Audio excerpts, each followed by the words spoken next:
Bonjour à tous, aujourd'hui on se retrouve pour la présentation d'un oracle. Un oracle que j'attendais avec impatience, vous l'avez déjà présenté en story je crois et en communauté, une image quand j'avais vu qu'il allait sortir. Déjà je vous l'avais partagé quand il était sorti en anglais parce que un oracle sur les animaux, vous pensez bien, en plus de Deborah Blake, je l'avais repéré tout de suite, mais j'ai su faire un effort et ne pas craquer sur la version anglaise, qui est déjà pas mal. Je me doutais bien qu'il allait sortir en français. Finalement, il a été traduit très très vite en français pour mon plus grand bonheur. Voilà. Donc, vous l'aurez compris, il s'agit de l'oracle des familiers de Deborah Blake. Voilà. Deborah Blake qui a déjà fait notamment le archi connu et qu'on adore presque tout, je pense, le tarot histoire de sorcière. Elle a également fait ensuite l'oracle histoire de sorcière. Elle a fait quelques livres aussi et maintenant cet oracle-ci qui, j'avoue, me plaît énormément vu qu'il est avec des animaux, hein, les familiers des sorcières qui représentent des animaux. Donc il a également été illustré par Elisabeth Alba, hein, comme les deux autres, et franchement, je suis trop contente. Donc il fait aussi partie de la collection Doudou Deck, hein, comme l'autre oracle, hein, voilà. Je vous les mets côte à côte. Pour ceux qui ont l'oracle histoire de sorcière, la boîte, c'est quasiment le même format, voilà, la même taille en tout cas. Voilà, donc voilà, déjà la boîte, regardez-moi ça comme elle est jolie. En plus, le petit coquin, enfin, c'est pas de sa faute, il a mis un temps fou à arriver parce que figurez-vous qu'en Belgique, la poste a fait grève pendant 2 semaines. Donc, nous n'avons plus de courrier ni de colis pendant 2 semaines. Donc, il a mis un temps fou à arriver. C'est pour ça que vous avez déjà vu certainement plein de présentations passer. Vous vous êtes sûrement demandé pourquoi moi, je ne l'avais pas présenté, surtout un oracle avec les animaux. Parce qu'il était tout simplement bloqué dans les greffes. Il vient juste d'arriver, juste après la fin de mes examens. Donc, c'est un plaisir de pouvoir prendre le temps maintenant de enfin pouvoir le partager. Voilà, donc c'est une belle boîte cloche, hein. Regardez, elle est décorée sur toutes les coutures. Il est édité aux éditions Arcana Sacra, comme les deux autres, qui me l'ont envoyé pour pouvoir le partager avec vous. Voilà, ici Arcana Sacra. D'ailleurs, j'ai eu la chance d'être sélectionnée dans le cercle Pictos. Ça m'a fait super plaisir pour toute cette année. Du coup, donc je pourrais vous présenter plein de super choses. Voilà. Donc, le prix, il est au prix de 24 €. Comme d'habitude, je vous mettrai mon lien vers Amazon si vous avez envie de me donner un petit coup de pouce en passant par là. Sinon, il est disponible partout, notamment sur le site d'Arcana Sacra. On va lire ensemble du coup ce qui est écrit au dos. Après le tarot et l'oracle Histoire de sorcière, découvrez l'oracle des familiers. Deborah Blake et Elisabeth Alba vous invitent à la rencontre des familiers dans un oracle empreint de magie et de sagesse où les animaux sont mis à l'honneur. Qu'ils transmettent des messages des dieux, qu'ils tendent une patte, une aile ou un sabot serviable, les animaux sont de précieux alliés. Familiers, guides ou protecteurs, ils apportent chaque jour aux sorcières inspiration et joie. Grâce à cet oracle, vous bénéficierez de précieux messages de 40 animaux qui seront vous conseillés dans votre pratique divinatoire et votre vie quotidienne. Alors, mélangez les cartes et découvrez l'enseignement de votre compagnon du jour. Donc, il y a 40 cartes et un livret en couleur. Voilà. Donc, on va l'ouvrir ensemble. Regardez ici l'intérieur de la boîte avec ses manchots comme c'est joli. C'est une carte, hein, évidemment. Même les côtés, regardez, sont décorés. C'est super joli. On retrouve le fameux petit ruban pour sortir les cartes et le livret. Et dans le fond de la boîte, on associe avec un magnifique petit colibri. La boîte, franchement, est magnifique. Bon, comme toutes leurs boîtes, hein, voilà.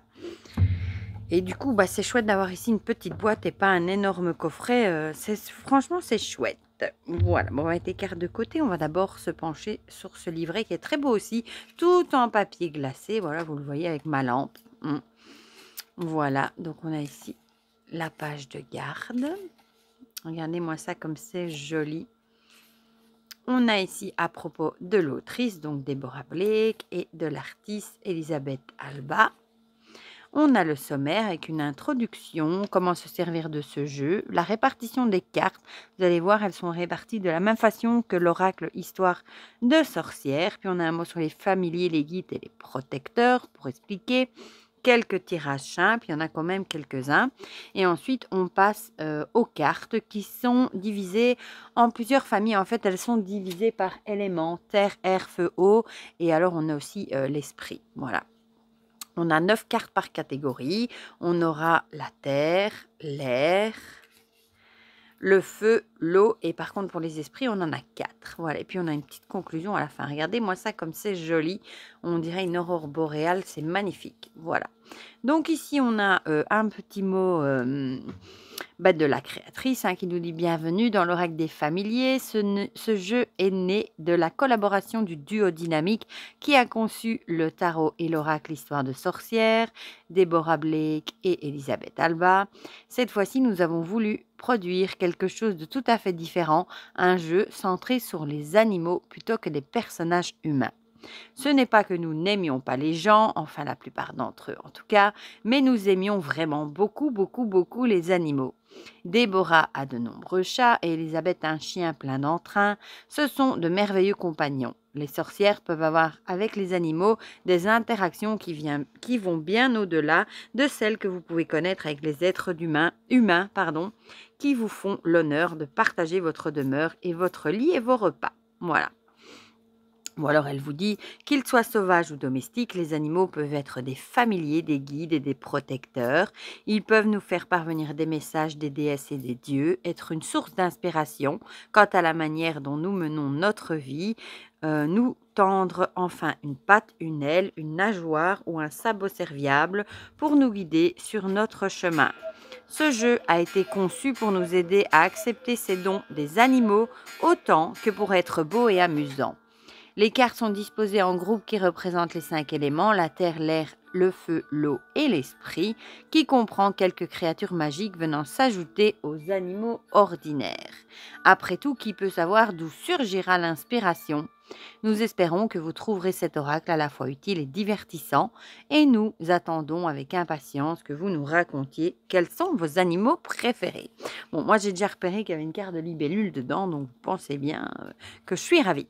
Donc, comment se servir de ce jeu? Voilà, ici, il y a toute une explication où elle vous explique que vous pouvez faire ce que vous voulez, etc. Enfin, voilà, il y a plein d'infos. Je ne vais pas tout vous lire. Ensuite, la répartition des cartes, voilà, avec, comme elle nous dit, comme pour l'autre oracle, Histoire de sorcière, sont répartis avec les éléments. On a aussi les cartes d'esprit. On n'est pas obligé de prêter attention aux catégories élémentales si elles ne nous parlent pas, puisque le message des animaux est suffisamment clair. Si vous le faites, les éléments sont associés au thème suivant. La terre pour l'ancrage, l'action, la pratique et la force.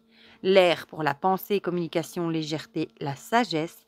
Le feu pour la passion, l'émotion, souplesse, confiance. Et l'eau, changement, mouvement, métamorphose. Voilà. Bon, ici, il vous explique un petit mot sur les 4 cartes de l'esprit. Ensuite, familier, guide et protecteur. Ici, elle vous explique ce qu'est un familier, ce qu'est un protecteur et ce qu'est un guide. Voilà. Pour ceux qui veulent connaître la différence, alors on a quelques tirages simples. On a le fameux tirage en une carte avec un peu la question du jour ou demander conseil ou une inspiration. Comment se familiariser avec le jeu, magie rituelle, juste pour le fun. Voilà, 2 cartes. Et c'est bien expliqué, 3 cartes, 4 cartes. Et ensuite, on passe à la catégorie des cartes, justement. On a la première, elles ont toutes une couleur différente, vous le voyez ici, sur les liserés en fait, voilà, pour s'y retrouver plus facilement. Donc si on est dans la catégorie terre, on a la première avec le chien, on a l'illustration, le nom, le numéro, la petite explication, la divination et le message. Et on a ça du coup pour toutes les familles et toutes les cartes. Voilà, donc ça c'est chouette, je trouve. Il y a pas mal de choses. Vous voyez, pour les animaux légendaires d'esprit, c'est la même chose.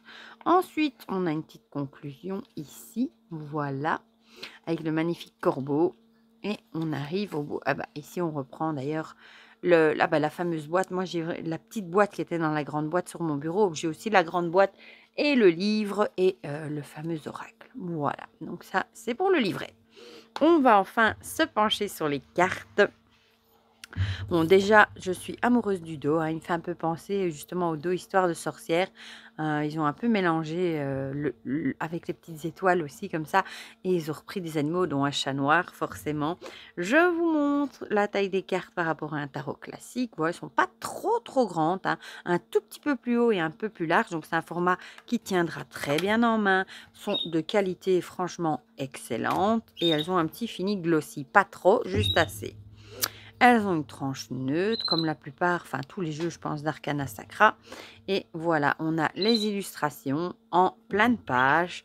On n'a pas de bordure, on a juste le livret ici. Et alors, on aura à chaque fois l'élément dans la couleur. Ici, la terre, c'est vert, par exemple. L'air, c'est en bleu. Le feu en rouge, l'eau en bleu mauve. Enfin, voilà. Et le numéro et le nom de l'animal. Visiblement, ça inspire Monsieur Calcifère. Donc, dans la catégorie de la terre, on a le chien. Le loup qui est juste magnifique, je trouve. Ah, les illustrations sont vraiment belles. Le cheval.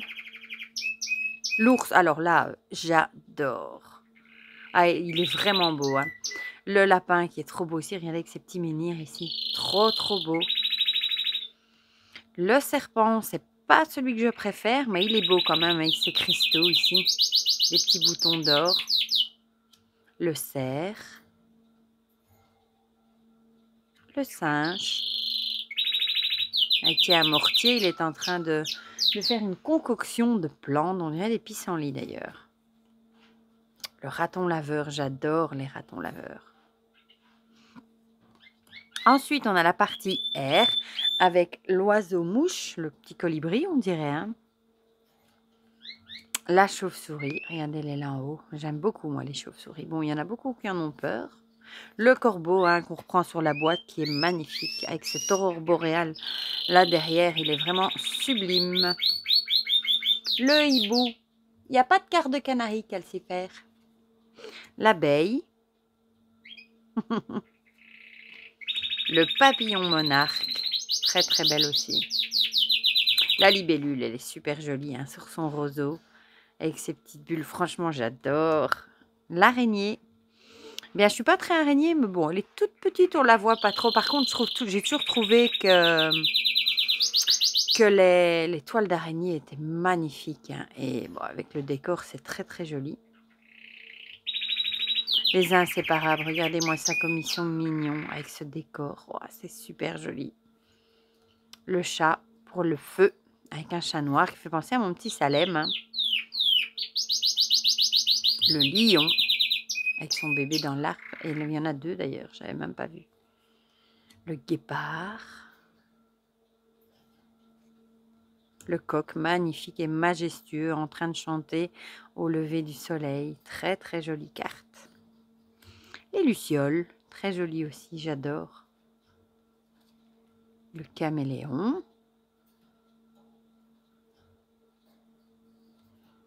Le sanglier, tout feu tout flamme. Le faucon. Le renard, regardez comme ils sont beaux ces petits renards.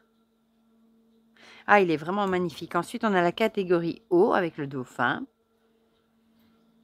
La tortue de mer qui est sublime.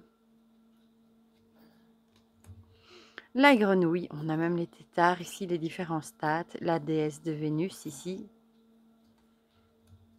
Les carpes koi avec les pièces de la chance.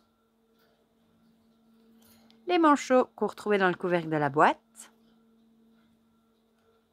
Le héron, fameux héron qui vient chaque année manger mes poissons dans mon étang.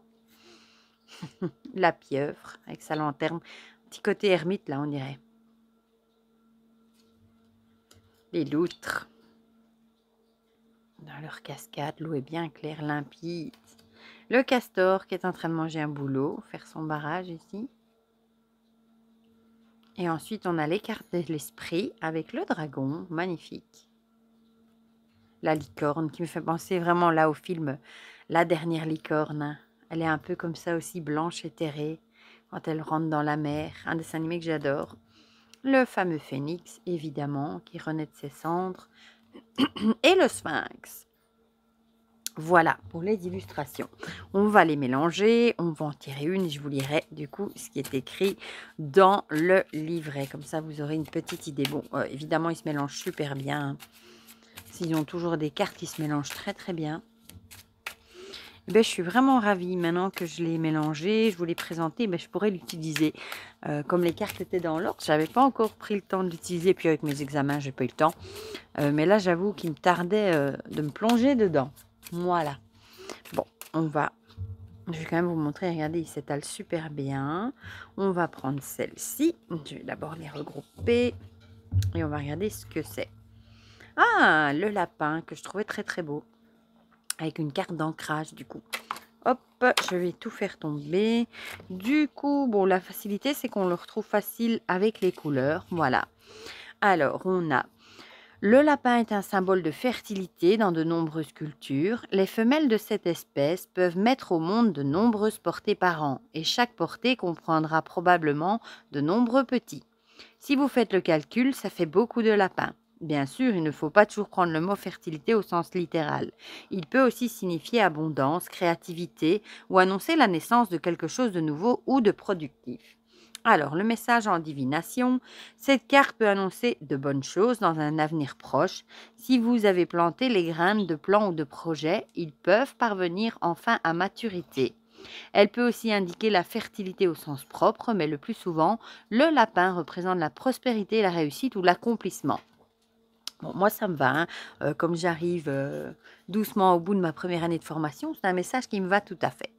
Et alors, le petit message, vous pourrez interpréter cette carte différemment en fonction de votre situation ou de la manière dont vous envisagez votre vie. Le lapin peut vous dire que fertilité et abondance vont entrer dans votre vie ou vous rappeler que si vous voulez récolter des bénéfices, vous devez commencer par planter des graines. De quelles graines avez-vous besoin pour créer votre version personnelle d'un monde fertile? Voilà, voilà. Bon, allez, on en tire encore une, juste pour le plaisir de vous lire le message. On va prendre celle-ci. Bon, je vais laisser ça comme ça. Bah tiens, il n'y a pas de hasard. La libellule, bah, ça me fait plaisir de lire du coup, son message du coup. Est-ce qu'elle est ici dans... Ouais. Voilà. Alors, avec ses ailes iridescentes, la libellule ressemble à une créature enchantée, délicate, presque fantastique, ce qui fait d'elle la parfaite représentation de la magie de l'air. Ses ailes diaphanes battent si vite qu'on les voit à peine. Pourtant, elles peuvent parcourir de vastes distances et même traverser tout un océan, malgré leur apparente fragilité. Comme l'air lui-même, elle se déplace en tous sens, à la fois gracieuse et puissante. Si vous avez besoin d'un animal pour vous aider à vous relier à l'élément air, essayez de travailler avec la beauté magique de la libellule. Alors, en divination, cette carte peut vous apporter le don de la légèreté d'esprit ou vous indiquer qu'il est temps de travailler avec la magie de l'air. Elle peut annoncer un voyage rapide ou un changement prochain. Elle peut vous rappeler que même si vous vous sentez faible ou fragile, vous êtes assez fort pour survivre aux tempêtes de la vie. Le message, comme l'air, la magie est partout autour de nous. Il est peut-être plus facile de prendre dans ses mains la terre ou de jouer avec l'eau ou le feu, mais l'air est essentiel, puissant, et comme la frêle libellule, bien plus fort qu'il n'en a l'air. Cherchez en vous-même votre force intérieure ou faites appel à la magie de l'air pour vous aider à trouver votre chemin. Eh bien, deux beaux messages, hein, ma foi, la libellule et ce magnifique lapin.